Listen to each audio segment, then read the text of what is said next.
सुप्रभात विद्यार्थियों। आज हम आपकी इस कक्षा में जैनेंद्र कुमार की कहानी एक गौ का सामान्य परिचय देंगे। हिंदी कथा साहित्य में प्रेमचंद के बाद हिंदी कहानी को सर्वथा नई दिशा की ओर मोड़ने का श्रेय जैनेंद्र कुमार को है।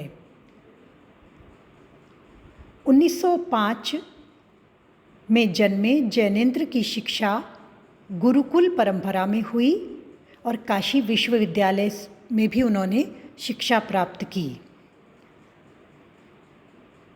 उस समय भारत में स्वतंत्रता आंदोलन की लहर थी और महात्मा गांधी जी के देशव्यापी आंदोलनों में जैनेंद्र ने अपने मन के आकर्षण को महसूस किया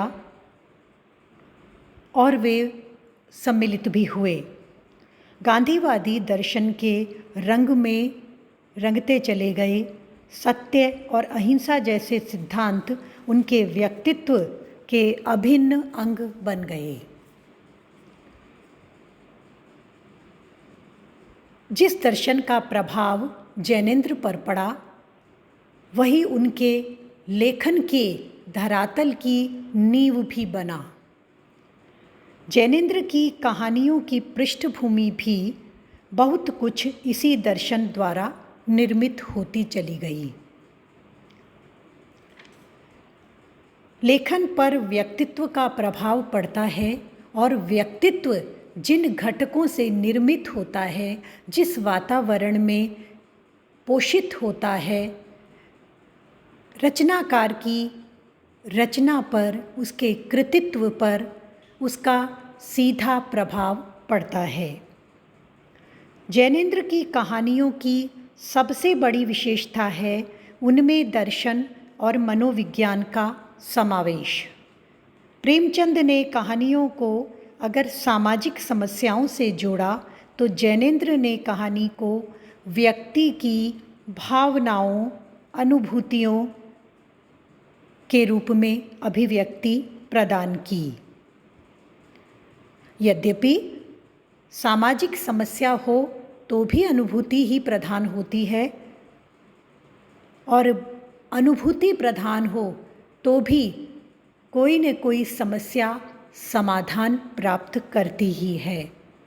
व्यक्ति को केंद्र में रखकर उसकी भावनाओं, उसके जीवन की विषम परिस्थितियों से उत्पन्न व्यक्तिगत समस्याओं तथा उनके कारणों का मनोवैज्ञानिक विश्लेषण जैनेंद्र की कहानियों के प्रमुख प्रतिपाद्य अथवा यूँ कहें विषय वस्तु रहे हैं।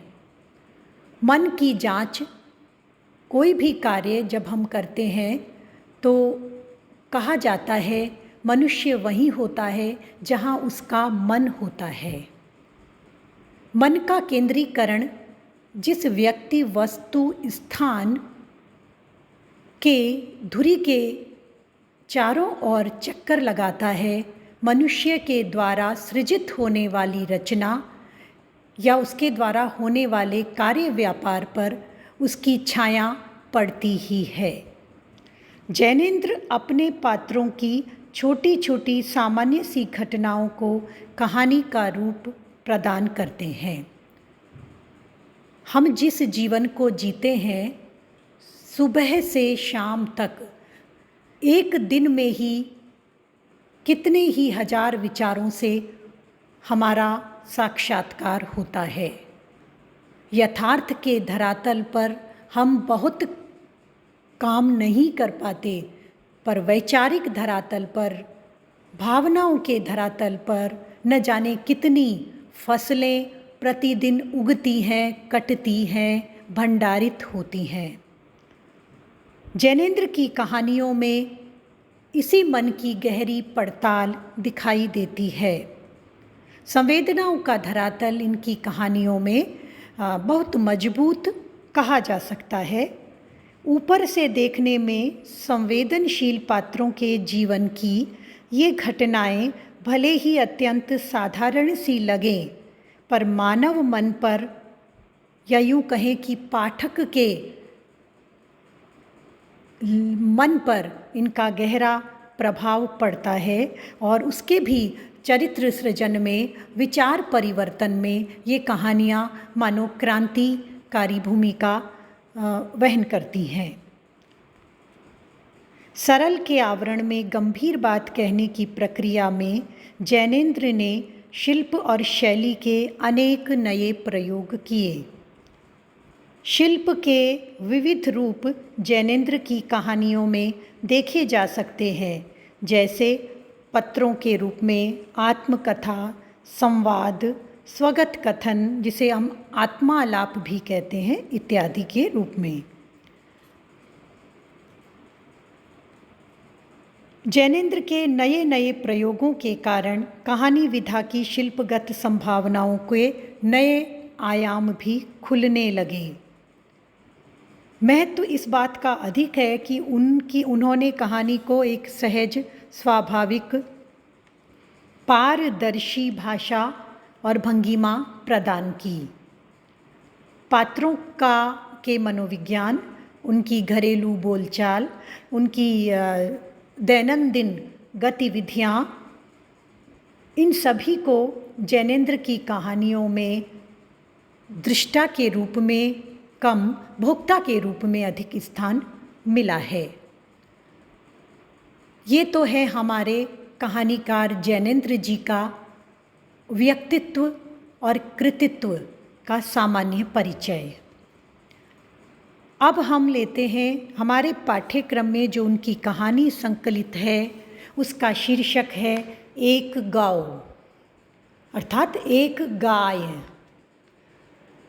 कहने सुनने में एक सामान्य सी बात लगती है, एक गौ पर क्या कहानी, ऐसा क्या होगा इसमें।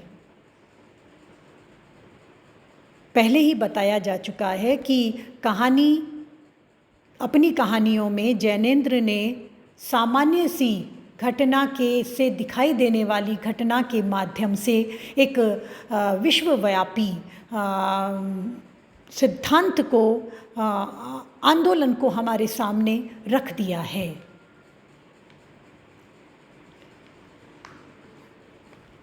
अपने समय के अग्रणी कथाकार जैनेंद्र अपनी कहानियों में मानवीय संवेदनाओं का बड़ी सूक्ष्मता से अंकन करते हैं।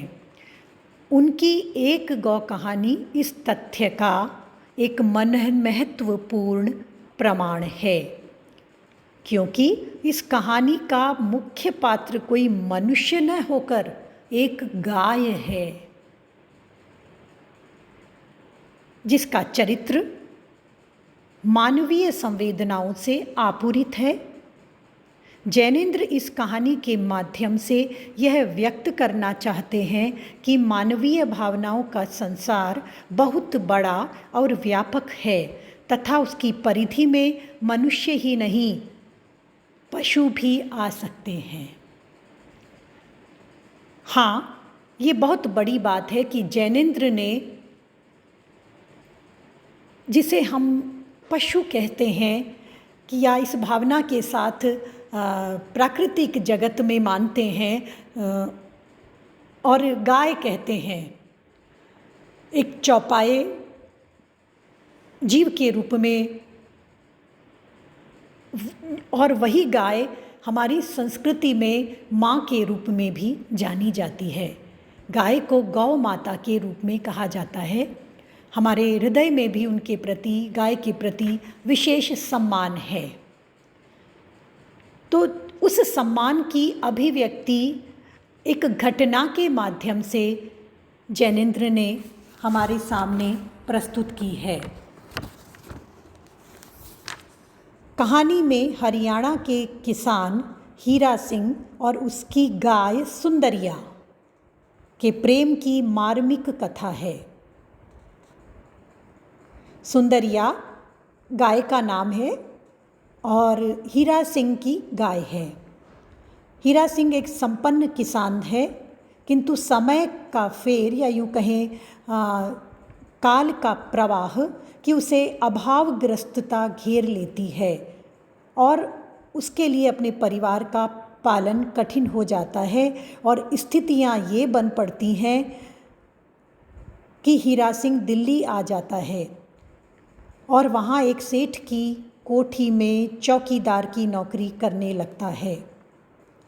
सेठ हीरा सिंह से उसके लिए हरियाणा से एक अच्छी सी गाय लाने के लिए कहता है, तो हीरा सिंह अपनी गाय सुंदरिया को सेठ को बेच देता है और अपने गांव से सुंदरिया को दिल्ली ले आता है।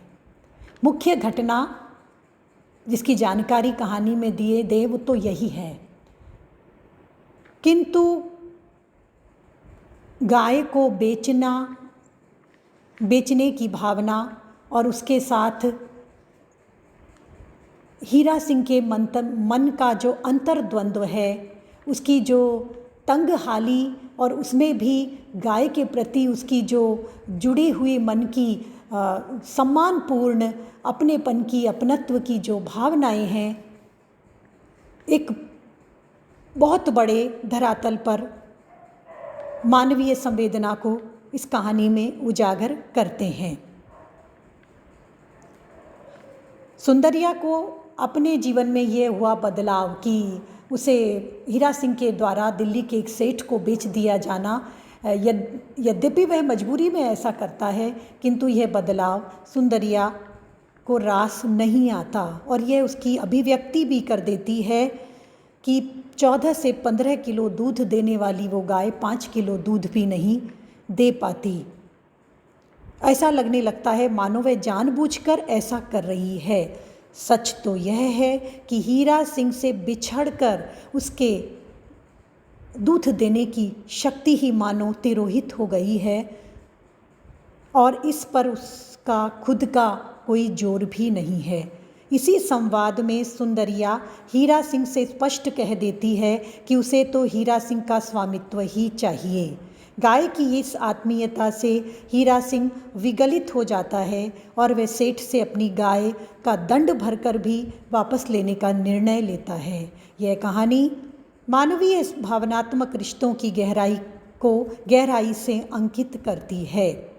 कहानी का कथाक्रम अत्यंत रोचक है। आज विद्यार्थियों हमने कहानी के रचनाकार जैनेंद्र कुमार का सामान्य परिचय पढ़ा, साथ ही कहानी में एक गौ को आधार बनाकर किस प्रकार से मानव की संवेदना, दया, ममता, अंतर्द्वंद्व और पशु प्रेम, जीव दया इत्यादि को उजागर किया गया है, इन सब का परिचय, सामान्य परिचय प्राप्त किया। अगली कक्षा में हम इस कहानी के प्रमुख चरित्र का चित्रण, कहानी की मूल संवेदना और कहानी के शीर्षक की सार्थकता पर विचार करेंगे। धन्यवाद।